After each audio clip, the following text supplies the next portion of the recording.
shooting at a Dixie Highway Wendy's over cold French fries generated headlines around the world. But court proceedings and new video are providing some insight into what really happened that night. Wave News reporter Mark Stevens says the story goes far beyond French fries. Yeah, the man charged with assault for shooting at the Wendy's employee just got out of jail this week. His cousin gave us security video she says disputes the police's description of what happened. He's only been judged. Chanel Wooten says her cousin's story has a lot of layers, but no one has gotten past the French fries. And there were cold fries, and the manager threw them at the girl. Police said the cold French fries led Monier James Wooten to come into the Wendy's where he fired a shot and an employee shot back. But at some point, somebody should do some kind of investigation before they wrote this report up. But Wooten says the surveillance video tells a different story. The argument inside starts about 10:30. In walks two girls and then Monier. One employee is instantly angry.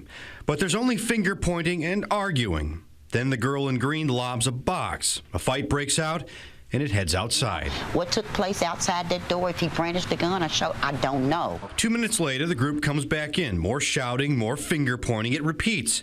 The police report says Monier pulls a gun and shoots inside. But the video never shows that.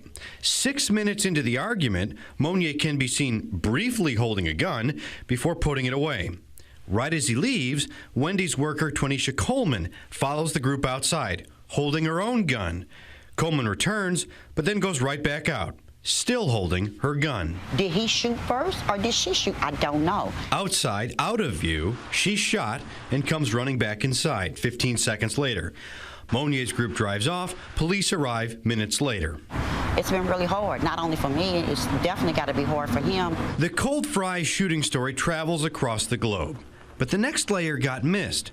Police cited Coleman, the worker who got shot, for being a felon in possession of a gun.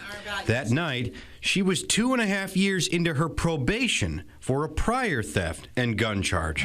Y'all let her out? Coleman took a plea deal 3 months ago, again no prison time, but got 5 more years of probation, and we get more of the story from the Wendy's shooting. In her case, prosecutors say Monier was shooting into the building after the fight. Coleman went outside and fired a shot. Then Monier repeatedly shot at her, hitting her once. Wooten says her cousin was wrong. I don't care about it being my cousin, my family, or whoever. Wrong is wrong. But she fears the courts aren't getting the full story in his case. But I can't say what took place or what was said because I can't hear that part. But I do have a problem the way it was written. A story that could lead to prison. Coleman was arrested again this week on domestic violence charges against her girlfriend. She has not bonded out of jail. A judge released Monier to home incarceration Monday. His 2 assault charges from the Wendy shooting are still pending. Mark Stevens, Wave News.